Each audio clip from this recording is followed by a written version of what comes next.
Happy Sunday sa tanan. So guys, grabe yan jud kainit ang panahon ba. So mao to nagplano ang among family na magligo-ligo mi diri sa atin leisure garden. So para makuan para patangtang sa kainit ba sa kaigang. So mao ni kanang pag-abot na mo diri sa atin. So naligo ko diri tapos namunit kog mga dahon ani kay hangin man pud sa kadaghan dahon sa pool sa swimming pool. So sa akong gipamunit guys para hinlo ang kuan ba, hinlo ang tubig gana langoy yan. Oh di ba, grabing pamunit na ako guys, kadaghan jud sa kuan, kadaghan sa dahon nga nasa tubig. So akong ipamunit kay para hinlo tan-awon ba, hinlo way maglutaw-lutaw. Pero tawad na naglupad guys kay kuha man gud grabe ka hangin ba, o di yung grabe ka hangin kanang hangin jud, hangin ra pero dili kusog. O napalibutan mo jud kuan kanang mga kahoy ang kuan swimming pool. So di jud malikayan nga ang mga dahon adto sa tubig mo kuan mga palid. So mo nang gibuhat guys, akong gipamunit ang mga dahon mintras naglangoy-langoy no. O ay para kuan pod ganang makatabang sa caretaker ba. Oo kay daghan ng kuan, daghan ng nangaligo karon nga adlaw sa karon Domingo kay grabe jud kay init sa family bonding. Pero pag abot na mo karon kuan ganang singani kanang wapay tao or kami mo nakauna oo, tapos mga bandang 10 AM mga 11 daghanin nang abot kay humana man simba. So nangaligo diri sa atin. Grabe na mo kabibo guys kay kuan man lingaw man gihapon kay naligo gud di ba. Syempre malingaw jud maligo, lisod pud og maglaki-lak maligo no. So na grabe jud ako kabisid ha guys, ba pamunit og mga dahon. To ang pangkuan ang pagumangkon naglangoy-langoy na sa isang salababida ng gamay. Ang pagumangkon na nga grabe ka kuan bright. Oo, bahinlo na tanawa, bahinlo ng kuan swimming pool. Taw-taw na po yung mga palid gikan sa mga sa punuan. So mamunit pod ko otro. Antod ko mahantod mi nang muli guys. Nagsige pa ko pamunit sa mga dahon. Kaya na po yung mga palid kay para kuan baka nang makuan ng pagdaghan sa mga dahon nga nagluto-luto. Mas gana tanawon sa mata ko ay magluto-luto ng mga dahon. Tapos akong pagkuhan ko guys kay yung tabang po na din pamunit. Yung tabang na pamunit sa kuan sa mga dahon o bisip sa pamunit sa mga dahon guys. Tabang ko sa to tabang ko punit dahon to. Sige pamunit diha kay para makatabang punta ana. Oh grabe na mo ka biba na guys. Ay grabe gud ka init so ganan sa ilangoy-langoy. Tapos pagka human diha mutabok na po ko sa pikas kay ato na po kumamunit og dahon na guys. Sige pagpamunit kay nagapay mga pino ba, mga pino na mga dahon.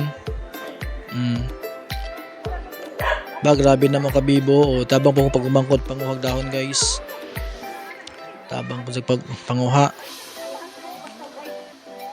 taod ani kay kadaghan naman dun sa kanang mga ligo ay so mao tong nagpahuway ko dali. Pero paglanto na pud akong aning horos sa pughangin namunit og otro. Oo, lingaw gyud gihapon guys kay pag mga ligo kasama Tagalog na masiting ay Bisaya ra. Pag mga ligo gani kauban ng imong pamilya bibo jud na bahala ka musud-an gamay ra. Pero wa jud mi kahurot guys sa gamay ra ang musud-an. Grabe ng pamunit no. So mao po na kung kamo po guys mga iligo mag swimming pool tapos napalibutan bitaw ka ng mga kahoy like ani sa atin.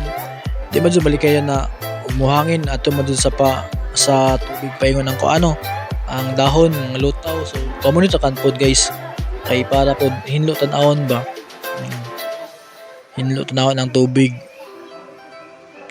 So mo grabe jud nang kabisya na guys pamunit pamunit o kada mga gagmay na akong ipamunit diha kay nahurot na madag kong dahon. Mo nang gitapok da sa kuan sa kilid akong gitapok. Ana si Zang tapok na ang mga kuan dahon. So guys og na kanang magplano kani mo regloreto bisitahan naman sa atin leisure kay gana jud diri guys mga ligo. Affordable na po ang ilang mga cottages. Yes, gana ang kuan environment, gana ang palibot nila guys. Tas presko kay na yung mga kahoy. Diri gyapon din sa Esperanza guys, Esperanza tapos sa taas diri sa atin, ang taas na ang linaw. Ang linaw guys. Sa Esperanza na sila duha, ang ating leisure garden og Linaw Spring. Sa Esperanza na parehas guys. Oh, di ba?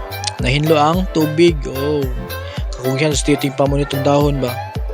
Para hinlo ang tubig, syempre naman jud na pag maligo ka tapos imong kaliguan ka ng lutaw, imo sa nang pamonito no kay para hinlo ang tubig tan-awon baga na lang ilanguyan.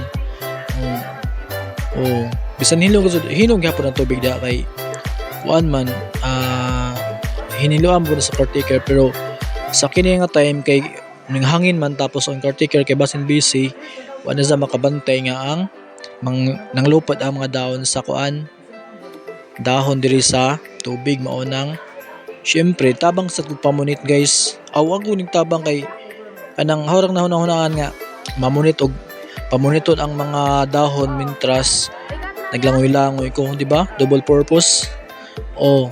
Nalingaw na ko, nakatabang pa ko sa resort, ng hinlo, di ba? Ano na, kay para kanang bibo ang tanan ba?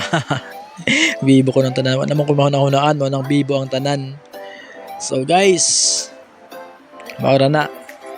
Pag maligo ka na yung pool tapos yung nga napalibutan ng dahon, initiative na ito guys na pamuniton ang kuan dahon tapos ibutan sa kilid kay para hinlo tanawon ang tubig di ba ning tabok ako sa pikas guys ning tabok ako sa pikas dito na po ko namunit og mga dahon tapos ahon na pong gibutang dito sa kilid sa pikas usod pud og malongoy pa ko sa pikas guys nga tuwa na mo dito duulang kuan butanganan dito na puno gipang tungtong so moara na guys and please subscribe to my YouTube channel ang Idon Vibes guys. Salamat and keep safe everyone. Bye bye.